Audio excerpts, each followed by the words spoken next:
Essentially, nihilism it's the implied orientation toward nullification or self-neutralization that exists in any area of personal or social life. We're living in an age that seems to be bereft of meaning, of value. Be true to the earth, be true to the body. You want to ground all of our value production in the organic dynamics by which value is created. Did Nietzsche really love his cousin?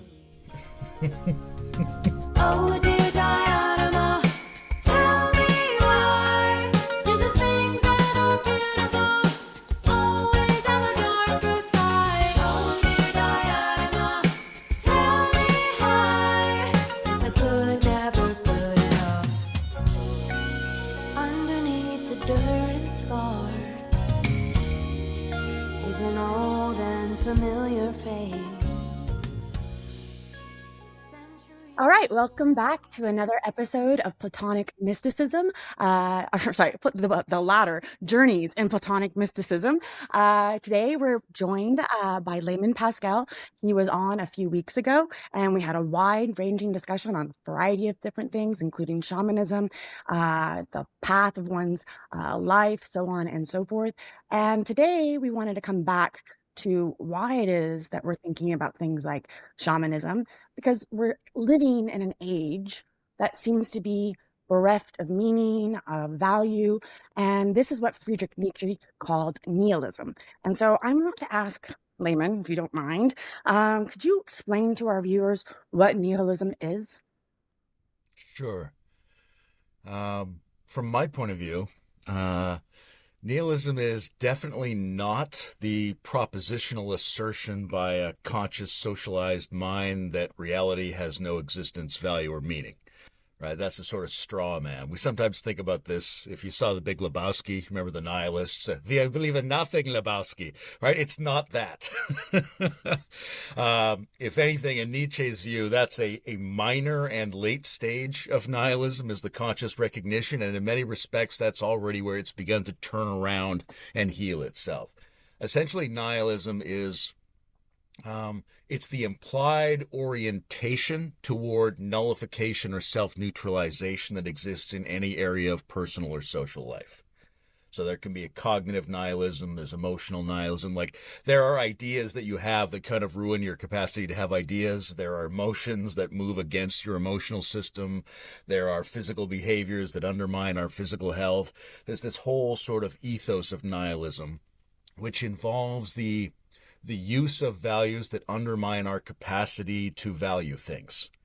And so from the Nietzschean point of view that I'm espousing, essentially most nihilists don't believe in nothing. They think that they are believers in some high values of some kind, right? The solution is not to get them to accept higher ideals. The solution is to diagnose people's higher ideals and see which ones are actually self-undermining. Nietzsche's phrase was the highest values undermine themselves. So nihilism is part of a diagnostic approach to how people hold their values and whether we're getting value effects out of our values intergenerationally or not. Yeah, so this is a very interesting take on nihilism, because I think most people would be partial to the first side, right? Your understanding of nihilism is putting the responsibility back in to individuals, reminding them, no, you're creating a nihilistic world. So what kinds of things would you do when you're diagnosing nihilism in a person? Depending on which aspect of it you would look at, like if somebody's social values were manifested in a way that themselves and the other people who shared those values typically went around undermining the basic functions that allow our society to run.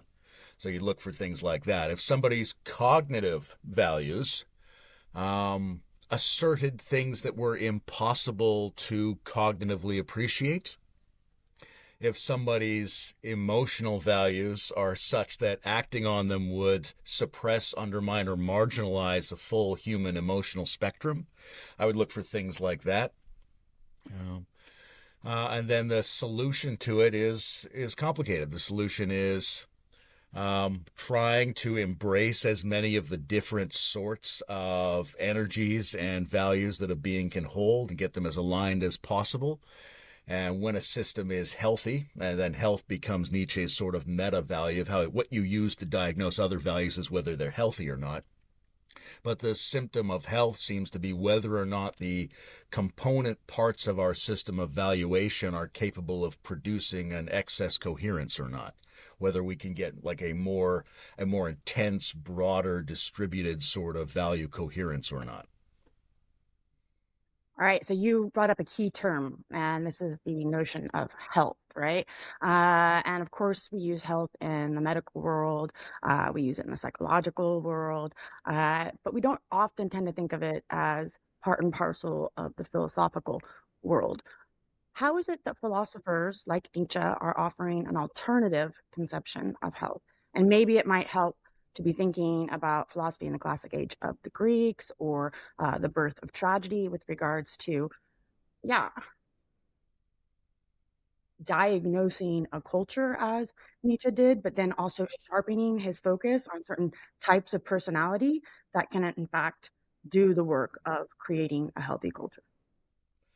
Nietzsche is thinking of, he has a sort of fantasized notion of who the healthy individual is, this sort of great-souled individual who can integrate many disparate and opposing forces within themselves and do that in a way that creates great depth and ongoing nuance, and that person can participate in the creation of a culture that does the same thing, that brings together many contradictory aspects and artistically weaves them together into a kind of beautiful resonance. And the proof of that would be the amount of cultural vitality that you get out of that cultural niche over time. Now, it's not usual to think about health as a philosophical concept or even as an artistic concept, right? Nietzsche brings it in as a metric for evaluating Wagner, but he also says essentially there's a future study of the arts, which is different from how good they are or whether you like them. We can introduce health there. But a lot of it is because he wants to anchor philosophy in the living organism, much more so than his predecessors did. So he might look at the tragic age of the Greeks and think that these people were really healthy. They were really building up a lot of this psychophysiological cultural generativity, and then it started to get squandered in the classic golden age of the Greeks. And that we as a culture also have this possibility to be healthy or less healthy, and less healthy is often indicated by patterns that he would call decadent, which is like one way to express the movement into nihilism. But I think the main thing is that he really wants us, as Zarathustra says to his followers, right? Be true to the earth, be true to the body. You want to ground all of our value production in the organic dynamics by which value is created. So health is in some way a way of looking at philosophical values and regrounding them in living systems. Yes, okay, I love this because here, this like regrounding, because Nietzsche would describe it as, growing those roots, right? Because you have to go down, right, in order to be able to grow up, right? And so, again, this kind of bringing together opposites at the exact same time, but also rooting yourself in the earth, in your own self as tied to the earth. But he also says, look, like when you enter into decadence, right, this is a form of aesthetic or art, right, that is unhealthy or sick. What kind of art or what kind of aesthetic kind of blares out decadence as opposed to health, in your estimation? Yeah, that's an important question because there is a distinction to be made between like Nietzsche's notion of decadence and what we've now come to retroactively call like decadence in art. Sort of like Nietzsche has nothing against Gothic styles and like rotting castles and like twisted, sensuous, weird imagery, vampire movies. None of that is decadence. Decadence for him is something like moralistic Christianity in the arts. It's something like the oversimplification, an exaggerated interest in purity, a sense that we can, by opposing what's complex and natural about ourselves, we can pursue something that's purer and better than that. All of that to him is a very decadent set of symbols. It's essentially any pattern in which indulgence starts to undermine the capacity for pleasure, wisdom, growth, any of those healthy functions. So, like, you can see, like, from a Nietzschean point of view, if somebody was going to use a drug, for example, and we would adjust, like, okay, it might be getting good effects out of that person, but as this person starts to become an addict, which is to say they start to reach for that drug in a way that undermines the very health of the organism that was reaching for it in the first place, now that pattern starts to follow the logic that he would describe as decadent. Right? So where someone's pleasures, for example, undermine themselves and their loved ones and their society and their bodies, that's a decadent system. So here, could we maybe make this a little more concrete? Like, can you give an example? I mean, you did with, moralistic Christianity, but here, making things too simple means that, just give me another example besides moralistic Christianity that might help unpack how it is that this nihilism that is not the version of nihilism that we are commonly, where there is no meaning and Joe versus the volcano, as I always say it, kind of life, but rather like how is it that we can understand the simple in the realms of this cognitive, emotional, psychological, social sphere so that people can. Well, I'll give you two cognitive examples, and they both pertain to our sense of what reality consists of.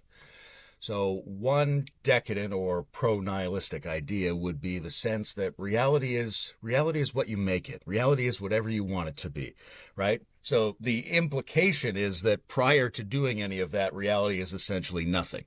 So there's an implied neutralization of the status of reality in that model. I was going to say that on the one hand, if you think reality is whatever you make it, you're using an implication of it being nothing. But there's a weird way in which a lot of people's conception of God as the ultimate value can be held in a similar fashion. So Nietzsche may say something like this, which is, if you believe that God created reality, therefore you're imagining that God is prior to reality. And therefore you're imagining that God is by definition unreal because he stands outside the categories we use to make real. So that you can be a person who asserts God as the highest value, but you're doing it in a way where the formal definition of what you're asserting is the unreality of God. Right, that's a slippery way to approach this, but it's one of Nietzsche's critiques about some of the ways that divinity is held. He's not against divinity, but he's against divinity that is essentially a self-neutralizing cognitive form when it's inspected as a cognitive form. Nice. And this is why when people quote Nietzsche and say, God is dead and we have killed him, and they get annoyed that Nietzsche did this because they think that he's being heretical. They think that he is being lambasting, even entertaining the idea of divine, when actually he's trying to create a world in which you can actually entertain that without feeling sick, without feeling like that you're just reproducing unicorns, if you will. But know that you have the potential, right, to go beyond the human being in their kind of laissez-faire, let's enjoy whatever simple kind of life. And so could you elaborate more on this idea of the Übermensch, or going beyond the human being and entering into this world of God is dead and we have killed him? Yeah, I mean, you can tell and I do it in the book, you can tell like Nietzsche's big history. And a snippet of that is something like, the cosmos is built out of the will to power, meaning that there's a subjectivity that goes all the way down, but it's not a subjectivity like consciousness. It's not a witnessing mind. It's an appetition. It's an urge. That urge coincides with the operation of energy. And energy is trying to draw charges together and integrate them and discharge them in relationships somehow. And that over many cycles of this, you get the establishment of more successful examples of energy's activity. Right, you get the emergence of new regimes, each of which satisfies an increase of the will to power because each one coordinates more and more types of impulses together. And so this urge is trying to increase the intensity of the effect of the will to power discharge. And so it generates beings, it generates matter, it generates life, it generates mind, and you get up to something like human beings. Human beings are now really complicated. We've got a lot of different drives that have to be coordinated. And so it's not too difficult for that system to get messed up in us, and collisions occur, right? We get trauma, we get malnourishment, we get oppressed and enslaved by other humans. This causes derangement of our ability to coordinate those drives into an intensity of empowerment. It also creates this weird historical period in which, and he says basically it's predictable, but people who are enslaved have to regain their power by fighting back against that. But in order to do that, they have to oppose the values of their masters. And so they undertake this transvaluation of values. There's a revolution in values where a lot of positive values are demonized because it belongs to the oppressor. So they take on this contradictory relationship. And because they're successful, and because this successful inversion of values is then taken up by certain kinds of toxic priests who spread it throughout the system, we now inherit a huge amount of contaminated value. Right, we can have a whole bunch of highest values which aren't very good for us and which degrade our ability to value things. And at a certain point, this contamination within the monotheisms becomes a contamination within modernity. It's perpetuated in the people who are trying to correct modernity. And finally, it breaks out into the open and we have to address it. This moment is the great noon, the halfway in the story of value. Where do we go from here? Because you can't just fix it. You can't regress to one of the values because our values are the very things that undermine themselves. So you have to create new students of how value is produced. And so he needs these attempters, these new philosophers. Right, we're going to have to get networks of these very daring thinkers who want to understand the actual mechanics by which value is generated. That's one of their tasks. But their other task is to prepare the way of a kind of soteriological, a redemptive figure that they voluntarily move toward as a evolution of the human beyond itself, as a way of going back to the movement of the will to power to create deeper and higher forms of empowerment. And he refers to this as I call it the ultra-human, we could say the overman or the superman. This is a being who fundamentally relates differently to value and meaning than we do. And it has to, because the way we relate to value and meaning reaches a dead end. There's a cul-de-sac, which he refers to as the last man or the terminal human being. And for these people, all of their values don't give them value experience anymore. So it doesn't matter what they believe. It doesn't matter what they know. They have knowledge, but they don't understand it. The example I always give that's relatable now is, if you imagine university students getting AI to write their essays and then the professors using AI to mark those essays, a lot of great essays get written, but no one's having the developmental experience of writing essays. So you expand that to our entire meaning-making system, that we have gods, we have beliefs, we have all these things, but none of them are full. They're all hollowed out now. And so there's nowhere you can escape from the meaning crisis into some meanings anymore. All of the meanings are eroded from within. And so the solution to that has to be some being that fundamentally relates differently to meaning and value, who generates it without the stories and without the symbols. And that's a very radical, very alien, very mutant kind of a thing. But it's the organizational telos that Nietzsche asks the attempter philosophers to take up to see if we could encourage such a being to come about, because only that would be able to escape from the cul-de-sac of the last man and carry forward what nature wants to do, which is the intensification of the experience of value and empowerment. So, Thus Spoke Zarathustra is Nietzsche's very own attempt to do that, right? Like if you read it and you read it carefully, you know that he's turning upside down or offering a chiastic approach to the very nature of writing literature and doing philosophy, right? So Zarathustra is a philosophical text, but written in such a way that philosophers often go poo-poo. This isn't philosophy. This is some madman's attempt to do poetry or to philosophize with a hammer, right? Rather, right, if you read it carefully, you know he's taking stories, right, myths from Persia and Greece, his own contemporary age, Christian story as well. And in that process, creating a new pathway, forging something different. And this causes me to think about, like, all the creative people, right? All the books that we read, right? That come out, tomorrow, right? Your book last week or a few weeks ago, right? There's lots of people doing this creative work of trying to turn upside down the values, because we know that the values are not bad. They've been tainted somehow. Somehow they've been, taken in a way that they do the work of murdering God, and they do the work of murdering the spirit. They do the work of murdering the body and all of its ability to make infinite possibilities. So what would you say to that? Like, what really is the problem?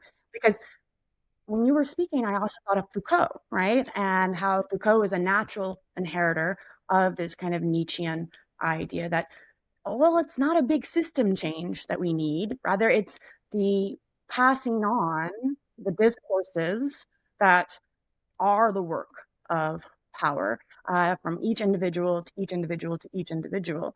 And so that's a very broad question. So the first half was really about this, kind of creativity that seems to be still happening all of the time, right? And so are we not already living in an Übermenschian culture, but just not connected?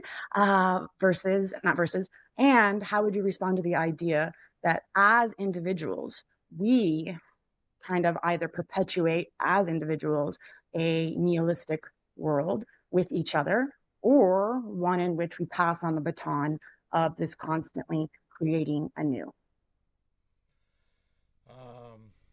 Secondly, yeah, I mean, it's definitely in Nietzsche's mind, very much an individual responsibility. But then that responsibility extends to networks of other people. And those people not only have to do that for themselves, they also have to take care for the health and value experience of other people. Nietzsche is not against the folk, right? They may not be prepared to undertake radical revaluations of values in pursuit of this new thing, but that doesn't mean they're useless. When they're healthy, they can have all kinds of intense value experience as well. We want to move that forward. Nature loves the herd, right? Yeah, exactly. They work as a team. Yeah. People who get into Nietzsche very often fantasize that they're the unique transformative individual, and sometimes that can lead to a devaluation of the group. But Nietzsche was very much in favor of the group. Julian Young's book on Nietzsche and religion is really good at looking at Nietzsche as essentially a communitarian philosopher, but that he's suggesting that there are functions the community needs that can only be provided by certain kinds of radical individuals. Yeah, no, this makes me think of the eternal recurrence of the same, and what that is as far as the community for Nietzsche in some ways, right? Because, here, let me just ask that. What is the eternal recurrence of the same, and why does it have such a strong connection to this problem of nihilism? Yeah, it's essentially a thought experiment and a test to see how good you are at doing omni-affirmation, right? I mean, there is a little bit of a cosmology to it, but Nietzsche didn't invent the idea that time might move in a loop. That's a very ancient idea. What he encounters in this idea, though, he's been looking for an idea, he says, that will divide humanity in half, that will make the healthiest half healthier and the less healthy half less healthy further, which is a risky, wild kind of a concept to be looking for. But he has this personal sort of religious experience that he encodes into the Zarathustra text, where assume that everything exactly as it is going to be repeated indefinitely. Can you say yes to that, right? Do you have enough goodwill in your heart? Are you capable enough of marshaling the evaluative mechanism that you could give a deep, not superficial, a deep yes to every high and low and banality in your experience as a totality? Right, and he's saying this is a kind of an emotional test for people who would undertake the task of transforming humanity's experience of how value is produced.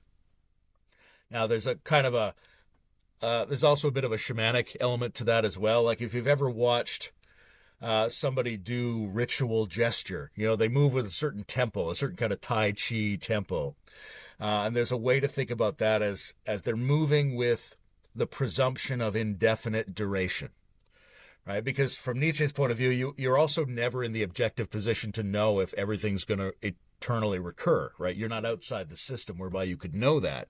So a different way to think about eternal recurrence is to think of indefinite extension. And can you meet the world with indefinite extension? Can you meet all the ups and downs and all the different kinds of dynamic relationships you're in, all the different moments that you're in, with the gesture and the mode of saying this forever, right? That like shifts the way we relate to things in terms of our evaluation. No, I think that's beautiful, right? And one of the things when I first encountered the doctrine of the eternal recurrence of the same, whether that be in Heraclitus or the Stoics or outside of the Western tradition or within with someone like Nietzsche, like I often slipped into thinking of it as a mere thought experiment, right? Like the way you just described it, this thought experiment or this challenge, yeah, that's kind of key thing here is that lots of people think that entertaining an idea is the same as undergoing the thought experience.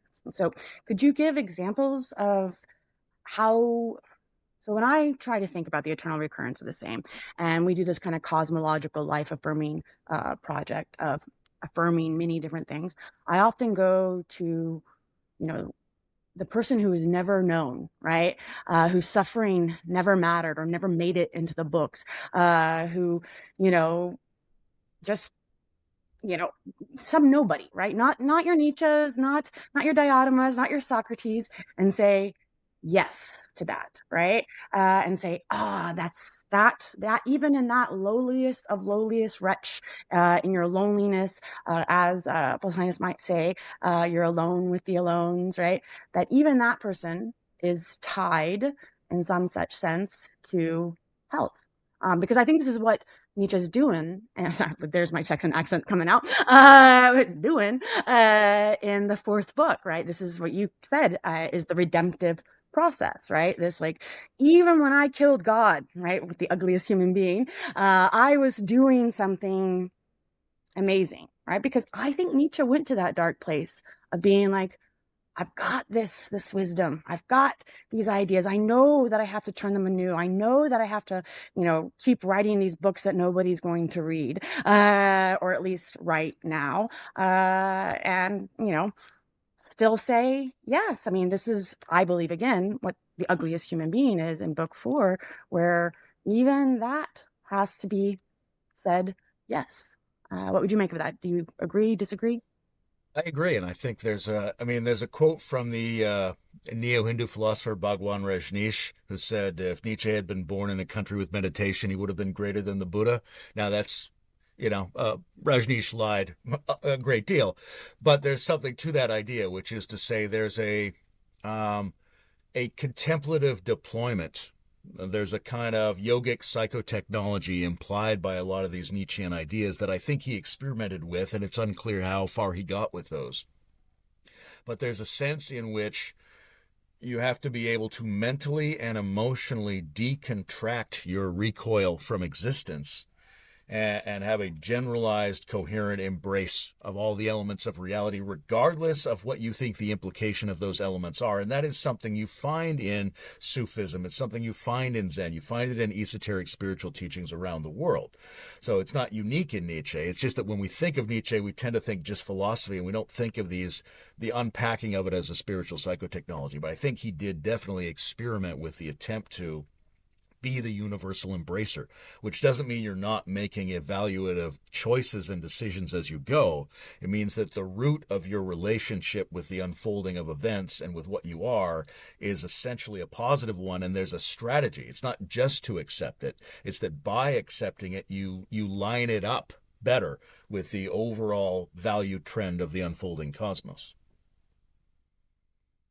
No, you just made me think of on Friends and Enemies in Zarathustra, and also on Warriors, right? Where part of what you're doing, right, is, in times of peace, you're preparing for war, right? And that a real warrior is not somebody paid or somebody that's doing it for, just life, mere life, base life, right? Survival life, but is doing it because they believe, right?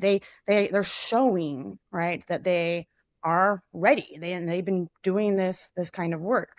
And so that first initiation being becoming the warrior, being ready to ride and die, as I've been saying these days, for an idea, right? For a possibility that comes about because of a certain kind of, education that has provided this kind of health. And so it's worth fighting for. It's not just a mere abstraction, right? It's something you're ready to put yourself on the line for. And so I think about the herd, right? Again, because, Nietzsche there's the blinking cow, and then there's, all the rest. Like, how does the herd become a tribe? Yeah, they have to have the correct rights. They have to be able to operate in a social and ecological system for long enough that they acquire a certain commonality, a certain homogeneity. Not total homogeneity, but the right balance of homogeneity to the kinds of novelty that they're encountering. Right? If we look around the world right now, the last 150, 200 years has generated so much novelty and put so much diversity in people's faces that they haven't really been able to absorb it into their sense of unity. Right? Nietzsche is looking toward, I think, peak experience maximizing civilizations. I love And it. for the bulk of the people in those civilizations, that requires that they be physically healthy, that whatever their value-based habits are is generating a fully healthy human being, that their examples and the people who are custodians of their well-being are functioning, that they're undertaking rituals and actions, right? It can be even the action of a warrior, but warrior is also hyperbolic. It could also just mean to encounter, to engage in a very deep sense. Yeah.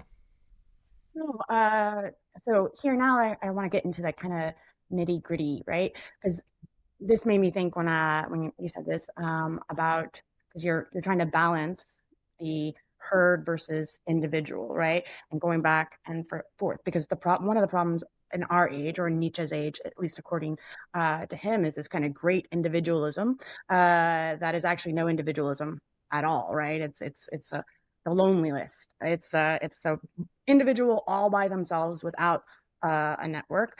And then there's a herd without any individual. So that would be your homogeny, if I'm understanding you correctly, right?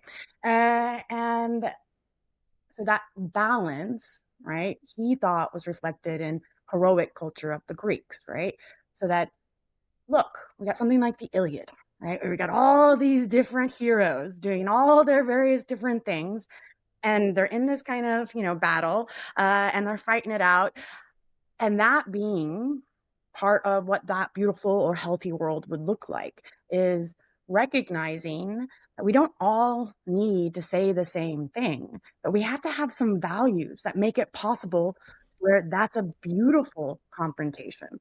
It's for the sake of someone like Helen. It's for the sake of something that is generative, like a Helen, right? And that this is worth it. And so, yeah, and for me, I'm just kind of stupefied by what would that Helen be today, right? What is the taste that would draw this kind of remembrance of all of these various different lives and tools and worldviews into that coherent new story to tell?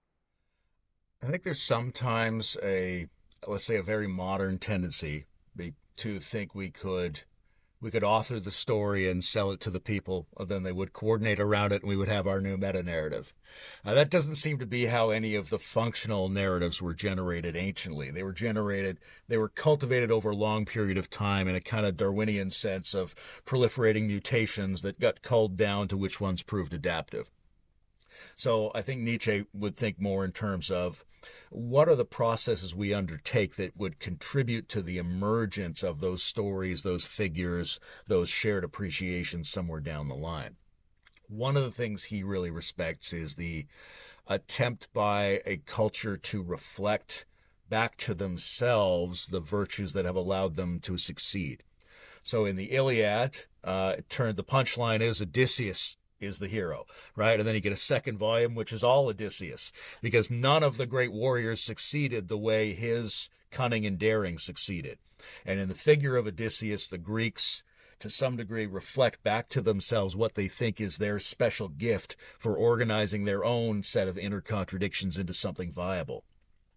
So Nietzsche really respects the use of legends and the function of deities who do that. Not abstract deities, not general like God as an empty invisibility, but he really likes a culture whose God reflects the virtues of that culture back to itself so that it can self-regulate around the use of those specific skills.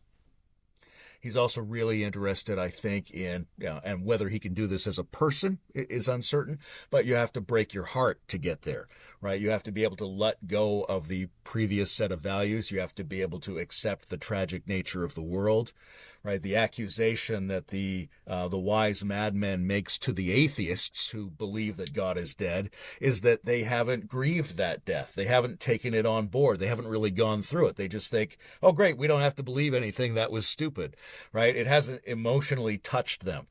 The way a lot of us aren't adequately emotionally touched by the ecological element of the world we're in right now. All kinds of elements of what we might call the meta crisis, including the nihilistic problem, the meaning crisis. That's something it really has to devastate you to emotionally liberate you to be the participant in the production of a new, healthy, and more coherent culture. No, I mean, that again is also just beautiful. So you picking up more on the Odysseus theme, right? Because I like that for a variety of reasons, and I'm going to put a pin in my reasons for it.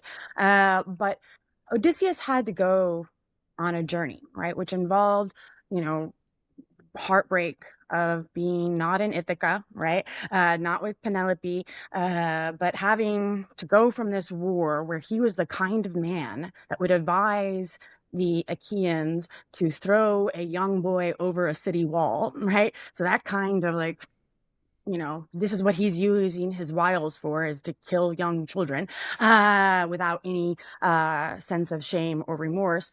And then 10 years of journeying. And in that journey, he has to go into the underworld. He has to actually fall in love and listen to a powerful woman.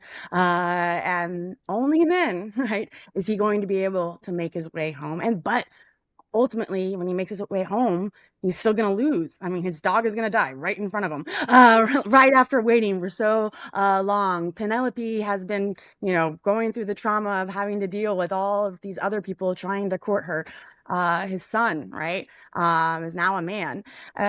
So this is a long preface because I really do think one of the most important things about Zarathustra is something that a lot of people don't appreciate, which is that Zarathustra, he gets his wisdom, right? His little wisdom and his little life from women and the foreign. And lots of people think that Nietzsche is a sexist or a racist and is problematic. So here, being cast as the kind of madman that, is doing something problematic versus what I would argue is this invitation to create friends that are enemies and enemies that are friends who actually become those warriors if you can get over the hurdle of your own nihilism. Was there a question in there? Yeah, no. Like, what do you think? I think there's an interesting parallel between particularly Zarathustra's time that he spends with adventurers and bandits on boats and the tale of Odysseus. I think in the Greek imagination, we might say that Odysseus, first of all, exists in a condition where he's doomed. Second of all, that he is a cunning person, but also an aggressive person, a person who's willing to get bloody, to get his hands dirty. But what he has to do is explore all the different aspects, all the types of people, all the types of beings, all the places that make up the Hellenic civilization before he can return. And he has to be able to encounter and adapt to that. And if you couldn't do all of those things, you wouldn't really be a great Greek. And I think there's something about that in the spirit of the adventurers and boat people that Zarathustra eventually ends up with. After he's tried several times to speak to the people in general, he's tried several times in several ways to create a network of followers and apprentices who he are doing really well, but he thinks they're insufficiently developed as individuals, so he sends them away, and then he goes off and travels with, thespians and brigands and that kind of stuff, traveling between different strange and exotic locations, encountering adventures, encountering the feminine, encountering puzzles, encountering the wisdom of dreams, all these sorts of things. I think that's a theme that runs throughout the ancient world that Nietzsche is really taking on board as something we need in order to regenerate the kind of healthy complexity out of which a non-nihilistic culture operates. Yeah. So do you think that there's anything specific about encountering the feminine in Zarathustra that makes it so, for me, I think it's the love story that is existing throughout Zarathustra, and that part of the solution, if you will, to a sick culture or a sick individual is integrating that love story. Am I wrong?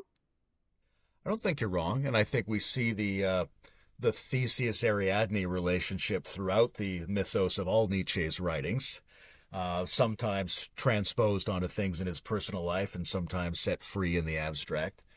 I also think that thread, that love, the alignment of the overpouring of Zarathustra's heart is very closely connected to those elements I mentioned that come right in at the beginning of Zarathustra around the body and around the earth, right? Things that we might put into the classical sort of yin category. That his relationship to the feminine and his capacity for love are also part and parcel of his ability to accept ecology and embodiment as the grounding of our values rather than the thing that we escape from to get our values, right? So that's a classic setup for one way to look at nihilism, right? If we are living systems embedded in a living world, then that's where we should be looking in order to understand how we get value and meaning. And if we start telling stories where value and meaning is the opposite of those things, where those things can be pushed aside, not listened to, in order that we could focus on values, then those values over time undermine the very thing that is the source of our capacity to do evaluations.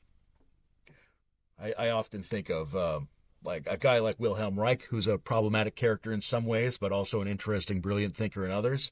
But part of the revolution that he brought into psychotherapy, to like bodywork psychotherapy, was this notion that you can't analyze most of the social and psychological aspects of the human being without the physical and emotional aspect of the human being, right? You have to be capable of emotion. You have to be capable of movement, and you have to regain an essentially positive attitude about life, about desire, about motion, about transformation, that kind of a thing. And that's very much, skews back towards an ancient sort of tantric notion as well. I think there is a way that we think of as relating to the feminine, which isn't just about personal relationships. It isn't just about the feminine as the goddess of wisdom. It has to do with the feminine as the complex, embodied principle of vitality and relationship per se. No, I mean, I tend to, yeah, that's exactly for me. We remember that we have created a worldview that puts the feminine in a certain kind of box, right?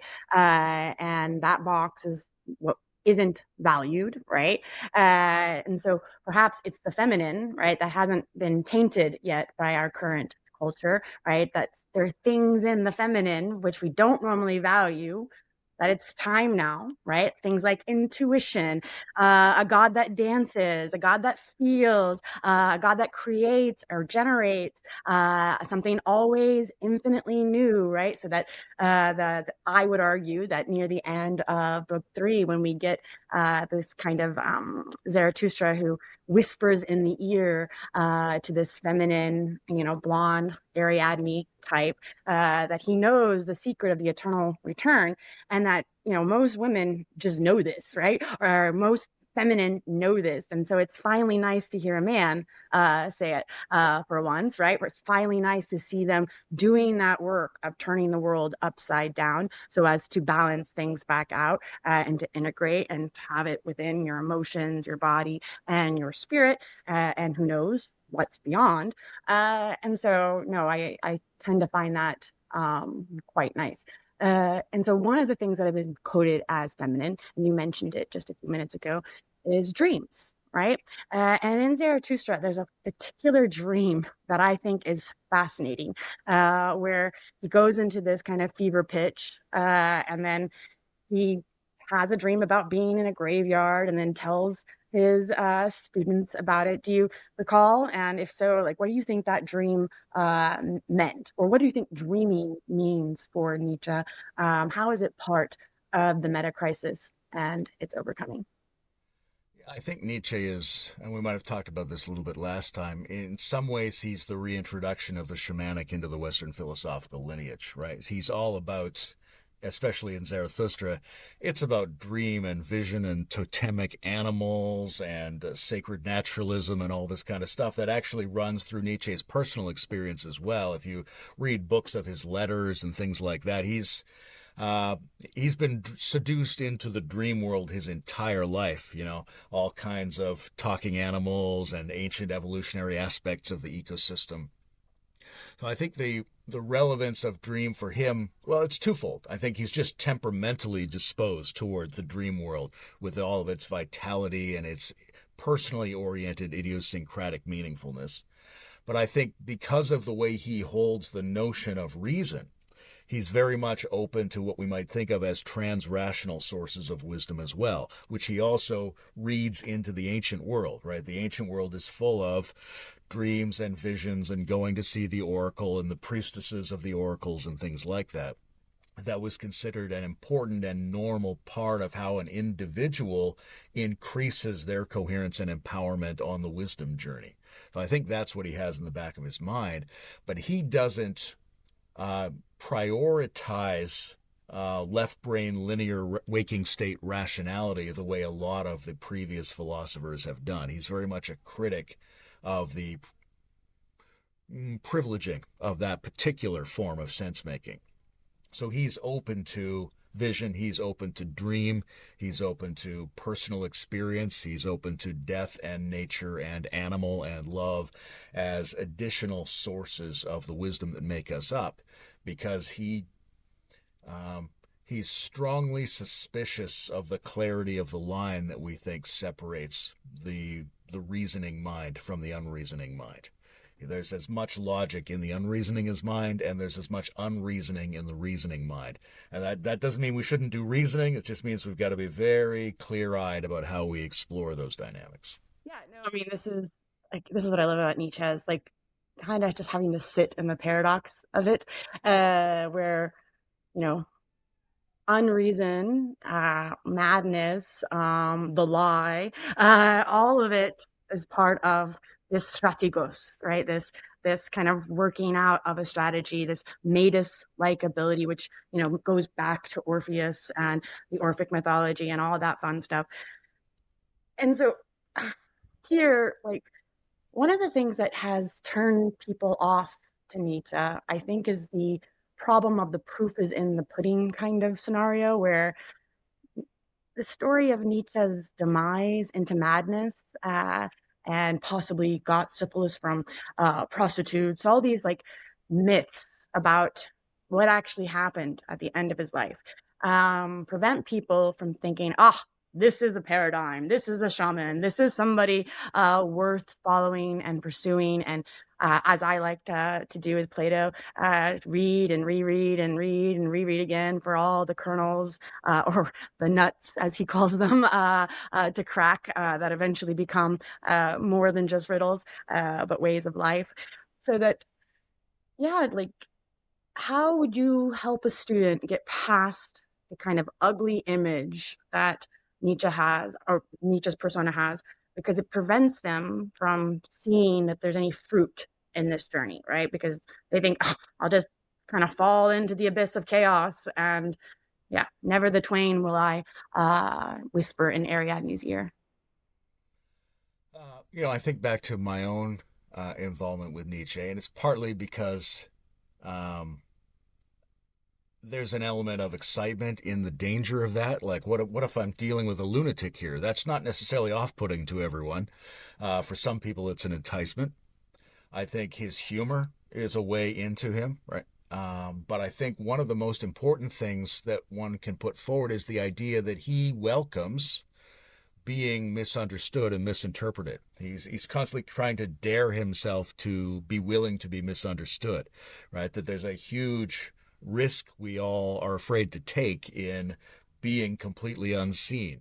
And there's something in the way, like, there's all kinds of historical reasons why these different notions of Nietzsche emerge. Nietzsche as destroyed by his insights, Nietzsche as a syphilitic madman, Nietzsche as Nazi, Nietzsche as the, totem animal of young male goths or something. There's all these different versions. Hold on, I just like And to say that there was a version of Danny Layne, 17 years old, with whatever color hair. I always use this as an example, black nail polish, and I say, look, like I was the Reality Bites girl, and I was carrying around my Nietzsche. But like, if you watch movies and you see that there's that kid who's nihilistic, they always have a copy of either the Republic or some manuscript of Nietzsche. So, anyways, I just love that you hit on that. So keep going. Yeah, it's funny because I think for a lot of people who end up in those situations, like, Nietzsche is the one who can speak to you in that circumstance, but also offers a lifeline out of that. You're like, this is more complex than how I'm holding reality, but he's not against me holding reality this way. He's very welcoming in that sense, in an odd way. I think the understanding that Nietzsche is not trying to be immediately comprehensible to everyone, right? And that you have to understand that going in. He's not writing so that philosophy professors all get what he's saying. He's not writing so the general public gets what he's saying. He's even going out of his way to make it difficult, right? And if it comes to a choice between saying something in a really triggering way or in a very moderate way, he'll usually opt for the triggering phrasing because he thinks that will drive away the people who aren't ready for these ideas. And if you can treat your ears cleanly enough to not get triggered and look for the thing that it says underneath, then you start to join where he is, right? He's looking for, in his fantasy of the people of the future, he's in a relationship, that they're meeting him. They're meeting him under the cover of what he's put on the surface. So there's an invitation there, but it isn't for everyone. And if you read it without understanding that, you're likely to either just get a really negative view of him or get the wrong positive view of him. Yeah, no, this is important because you think about book one, or maybe no, it's not in the prologue. It's book one, where he's describing education in this land of the motley cow, right?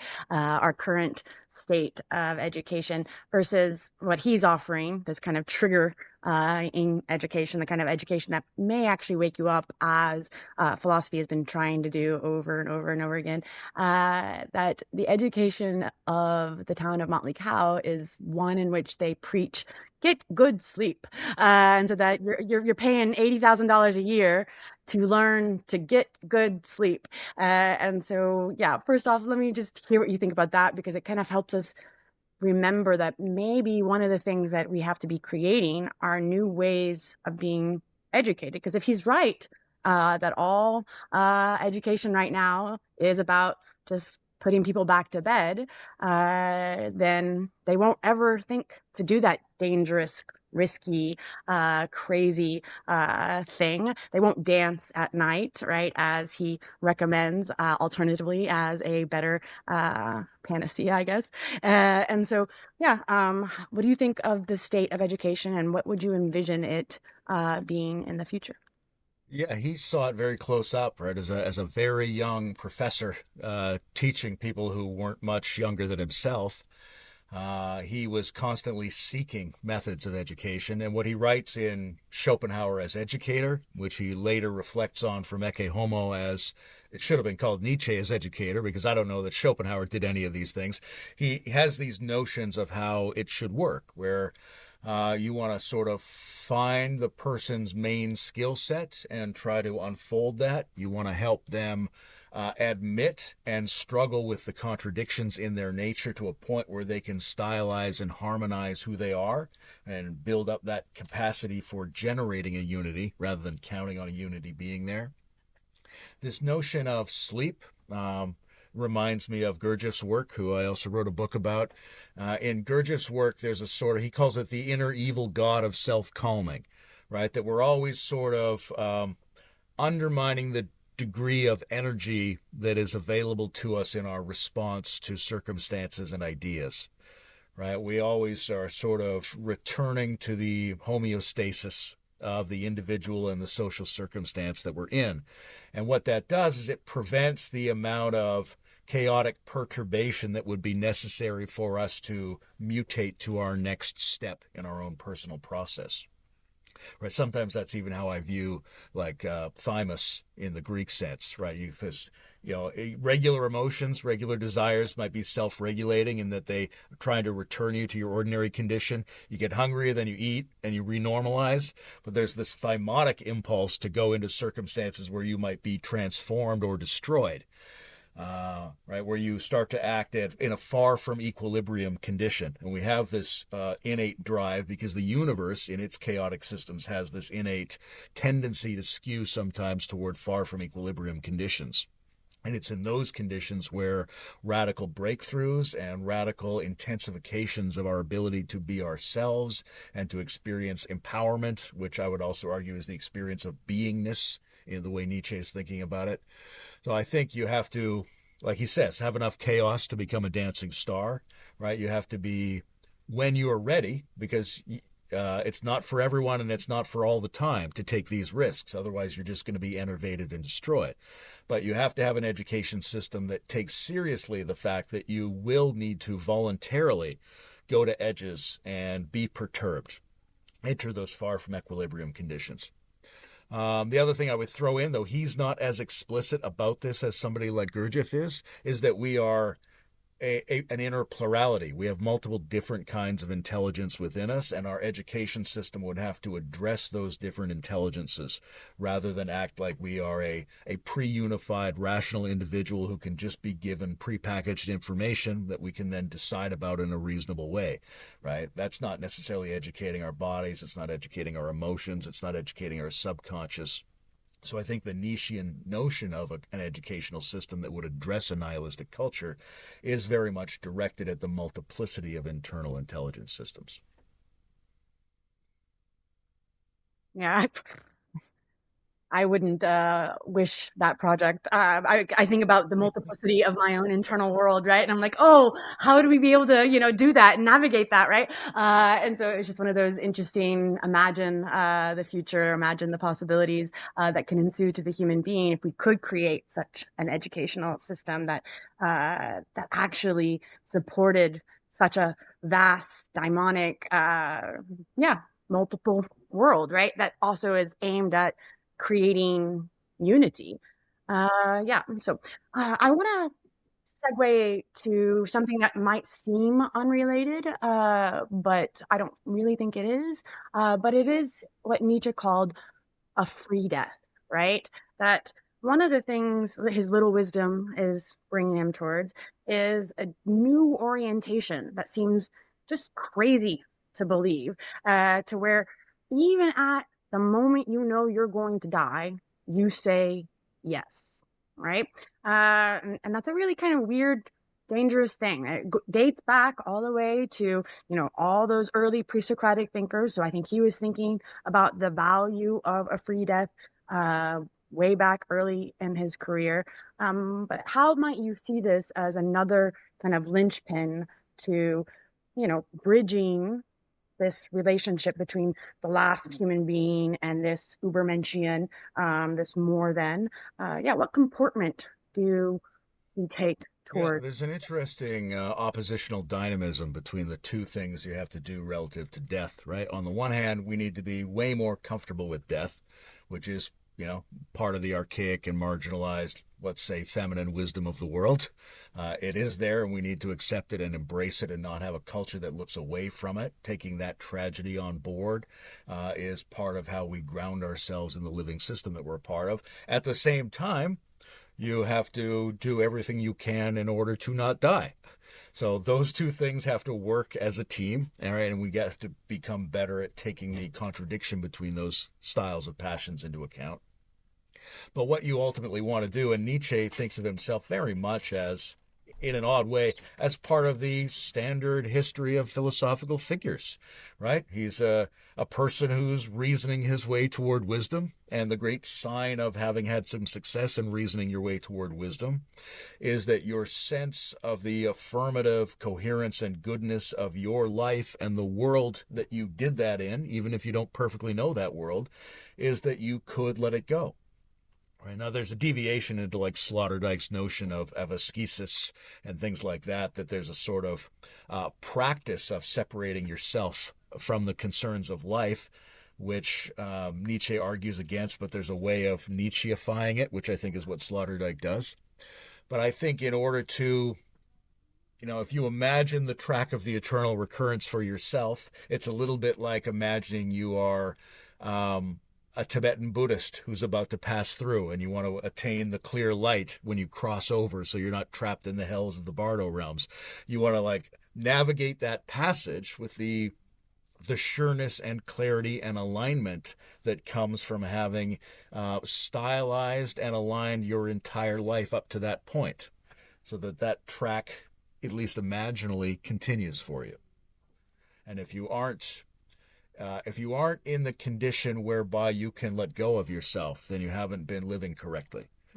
Especially if self-overcoming, self-transcendence, which is always both a preserving and a releasing, if that's the nature of reality, then part of what it is to be you is the willingness to throw yourself away, which is part of the beautiful, weird, in Zarathustra's introduction, he almost charts out a different kind of empathic ethics than we normally think of, right? I love him who wants to go down, for he shall prepare the way of the ultra-human. Things like that. And Zarathustra is almost saying, normally we have this Christianized sort of pity ethics where we see someone doing something wrong and we want to intervene and make them do the right thing because we don't want to experience their suffering ourselves. But Zarathustra is saying, can you also take on board the idea that their death, that their suffering, that their weird choices might be the right thing, right? Can you actually embrace them if you can't say that could have been the right thing? That for them to throw themselves away, to squander themselves in some fashion, might not have been the right thing, all things considered. And then that also applies to oneself. So I think part of the notion of the free death is the position of empathy towards yourself, which is to say the thing that you've done that has produced the moment in which you are cast away, maybe that was the right thing.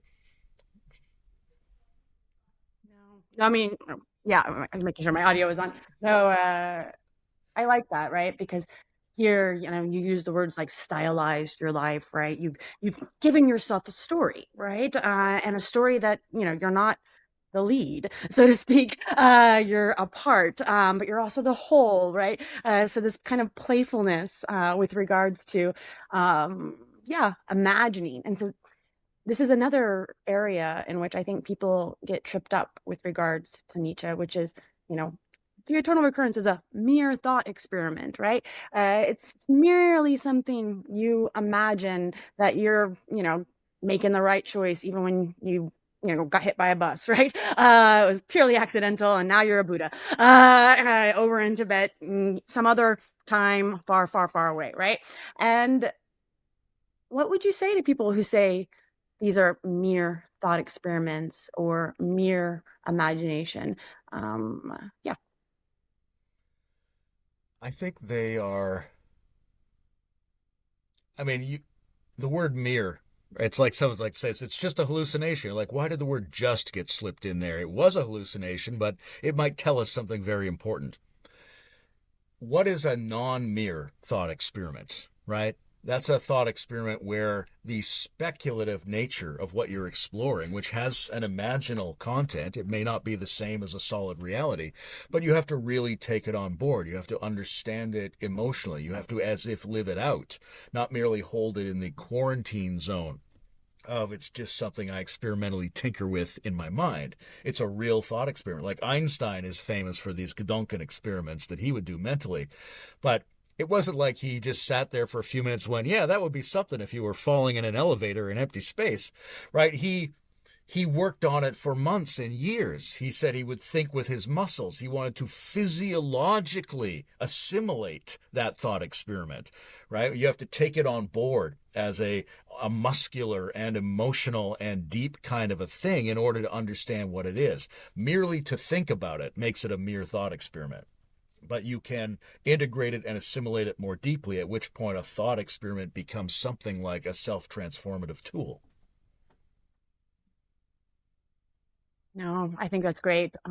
Because I also think about, what you mentioned earlier, and, one of Nietzsche's, big ideas, right, is that, an amoeba, something small, this will to life, right, then, makes itself more complex and, then will to power because it's trying to all fight. And then eventually these complex human beings, right? So look at what nature has done. Like, look at the world, right, has done, right, with regards to constantly transforming. And one of his big beefs with ideas, right, is because people have made them abstractions, made them something that is disconnected from the body. And so, all of his examples, his totems, his animals, his stories, his lies, his transformation is about reminding us that our ideas and the things that we imagine are being born into the world, right? Have sea legs, if you will, right? Like they have meat, right? Because we look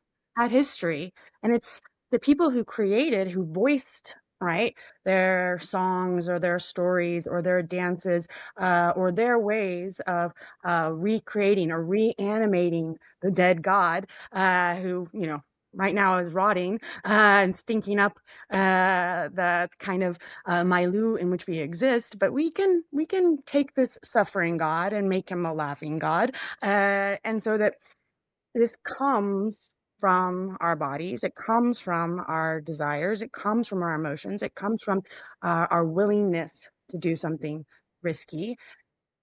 And why do we keep saying, but it's mere, it's just this, versus, saying, yes, this is an amazing world. This is something that we belong to, and that we would do it again and again and again, but likely won't do it exactly again, because that's part of the process, is somehow doing that paradoxical thing of recreating the world anew. So for me, that's very Diotima like, where part of what love is to give birth to the original in semblance of the original. Sorry, give birth to, oh, I said it wrong, but you know what I'm saying. But here again, this would be tying your Plato with your Nietzsche, which seems impossible, but I would argue is exactly why the two would be, I think, buddies in the underworld, so to speak.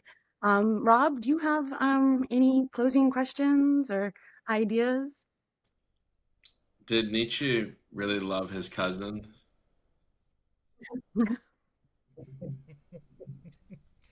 I think he loved his cousin more than he loved his mother and his sister. That beats the Alcibiades. Also, I heard from another philosopher that Alcibiades loved more familial women than his daughter, a southerner. Yeah. yeah, and his mother as well. No, I guess Depending on who you count as his mother. no. My question would be something like, does Nietzsche offer a solution?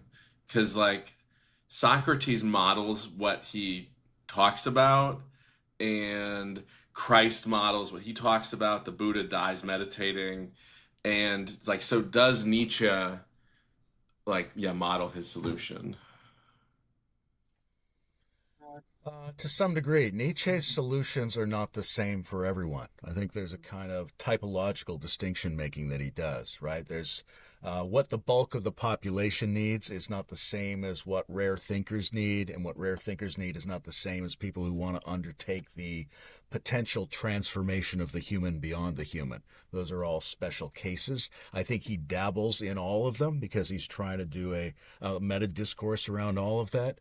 But there are places where I think he comes close to a radical transformation of experience, where I think it informs his notion of what the ultra being could be like in a way that's very similar to what you might see in a Hindu, a Vedic saint of some kind, right? We might take the word God off it, but there's the experience of maximal value as the condition of being is a sort of skill set that he thinks can be practiced, that our species can get better at. And he tries to become the omni-affirmer himself, right? He has a life of self-overcoming practices, which are somewhat yoga-like. He's always looking for where the value is located in any context or frame. That quote that I love of he who despises himself still honors himself as the one who despises, right? Even in the most negative evaluation, you are still experiencing the positive end of the evaluation gradient, right? So he's seeking that out. He's looking for where the value is in every moment to the point where he experiences overflowing surpluses of the value experience. And I think for him, that's his fundamental practice. That's the thing that gives him the clues as to how to live redemptively. And I think there are long periods in which he does live redemptively, despite his physical difficulties, despite his social isolation, and despite his breakdown at the end, however we interpret that. One way to read it, right? And it's only one speculative way to read it. But when you look at the letters before his collapse, they're suspiciously like an amateur mystic. He's now describing himself essentially as God or as being itself.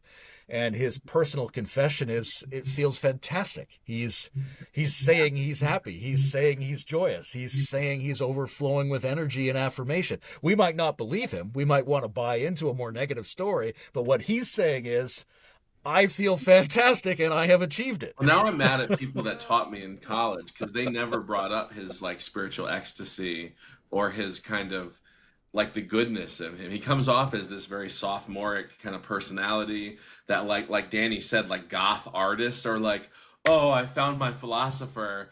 And then like the ones that I'm drawn to move beyond Nietzsche. So I like that there's a little bit of actual ecstasy because I was reading the Yoga Sutras yesterday in preparation, well, just personally, but also parallel to listening to Danny's lectures on Nietzsche and your book and stuff, which I love, by the way, that the little note at the beginning of your book is to Bruce Alderman and his mother. That is so far the most endearing moment in like, and I agree with Bruce that your take on Nietzsche is maybe one of the best I've ever encountered. So yeah, more ecstasy of Nietzsche and more like love of Bruce Alderman are maybe so far my two favorite things here. And Danny, your podcast, not your podcast, but your class that I've listened to definitely should be a podcast or something as well because you're not cynical. You have the love of Nietzsche, and that carries through. Where again, like when I heard about Nietzsche, it was like, oh, there's these depressing, this is my word, depressing idealist Germans. They kind of precede everything wrong with the West historically, and then they collapse or whatever as a culture, and it overshadows some of the beauty. So yeah, I love the joy is a Buddhist yogic emotion that you don't hear a lot about Nietzsche. Equanimity I didn't hear a lot of equanimity in what we're talking about. I do worry a little bit that the Übermensch kind of eschews equanimity a little too much as a Danny's like rolling her eyes, so I'm already like, oh, I thought you were. I saw like this like change of expression, like those statues that turn the faces. Both and. Well, and yeah, the both and I think you both could bring up more because like he is so complex. But what I wanted to say earlier is like I think you can unite the many within the self, and you or Danny kind of saying it's kind of scary, which I think it is. But if you do it slowly and part by part, there's a real beauty in acknowledging the fractured self in oneself, and like you can also integrate like calmness in your cosmology. The Dionysian is not the only dancer, so to speak. So that was more of a speech than a question, but It's a beautiful um, yeah. yeah. There's so much there because it, so I because part of what we have to do, right, is to tell the story of Nietzsche again. Your question, at least in my heart of hearts, is, like, did he model, right? Well, what story are you going to tell about Nietzsche that's going to remind them that Nietzsche isn't just the philosopher for the goth sad kid, right? But is in fact a second opinion, is another way in to life again, right? Like that he's offering, yeah, that on the surface of things, he seems to be a drug that, is going to be painful and make things, harder, but really has this kind of joyous, ecstatic, calmness even. So that I tend to imagine. So I took care of my uncle on hospice, and he was a very funny man who had lots of bravado. He'd walk into a room and he'd become the peacock that everybody was attracted to. Very fun, very joyous, but also the kind of man that didn't have a formal education but was the smartest man in the room. And he would act like he wasn't lucid or that he had gone crazy, but he was doing it because it was fun. It was a joke to him because he knew, right? He's got to keep having fun. He's got to keep having a life, even when as he lays dying, right? And I sometimes wonder if Nietzsche spent the last years of his life playing out a joke because he had that same kind of personality, right? Where like he was in his own mind, right? Doing the world of the imaginal, having the fun, and he could overhear his sister or mother bickering about, whatever is, and that they have to take care of him. And he just finds this hilarious that now they have to tend to him. And so he's able to play in his world of imagination of the eternal recurrence of the same. Laughing like an old man might laugh when he's won the room. And so, yeah. Yeah, Rob, there's a lot of interesting things there. I think one element that we haven't discussed is the way that what I might call teamwork is so central to Nietzsche's thinking, both as an interior and exterior phenomenon. When he talks about how he would like ethics to be between people. It's really like the ethics of people who are competent members of a team together. And I think that's how he sees the interior condition as well, right? That the qualities that we associate with individuality, with our unity, those are qualities of the teamwork amongst our plurality. And that teamwork is essentially the unity that we're looking for, but it's something that's produced by skill and coordination among the elements of the plurality that make us up. When it comes to equanimity, he doesn't emphasize it as much as he emphasizes joy. Like if you read the poetry, if you read Ecce Homo, I mean, every page the word joy is written there, right? It's an enormously bubbling text if you take that seriously. But there's also an equanimity stance, right? I think he thinks of equanimity as something you achieve. It's part of the artistic styling. It's part of the harmonization of the contradictions in your nature. But he's also deeply philosophical, right? In the essay on the meaning of the ascetic ideal, in Genealogy of Morals, he asks, what does it mean that people undertake self-negating, self-stultifying exercises of various kinds? And he says, in an artist, you can't tell. It means too many different things in an artist. In a priest, it might be a very bad sign that they're somehow poisoned against the nature of life. In a philosopher, he says it might just be their instinct for the optimal conditions under which philosophy will occur. Right? And there's these little confessions like that where a relatively equanimity-oriented life, a life of basic calmness, a life of balance and experience of those things, to him that's the milieu in which the philosopher undertakes his work. And since he is a philosopher, that's what he's oriented towards. He has to find those spots in order to do his work. He doesn't think that's necessarily for everyone, but he does honor it a great deal. And the word I would look for in his writings to represent equanimity would be halcyon. He thinks of the halcyon nature of the ocean, a kind of golden, serene calmness, which represents the organized coherence of forces in a balanced condition. And when he thinks about the nature of the future of the overman of health, he frequently will say halcyon. I think that's his notion of the sattvic condition. Well, on that note, I think you've proven yourself to be a great philosopher, and I'm very happy to have had you as a guest. I hope to have you again in the future. So thank you, everybody listening. Please, go to Layman Pascal's websites, buy his books, and invite him for a cup of tea. Thanks. Fantastic. Thanks, Danny. Thanks, Rob. Oh,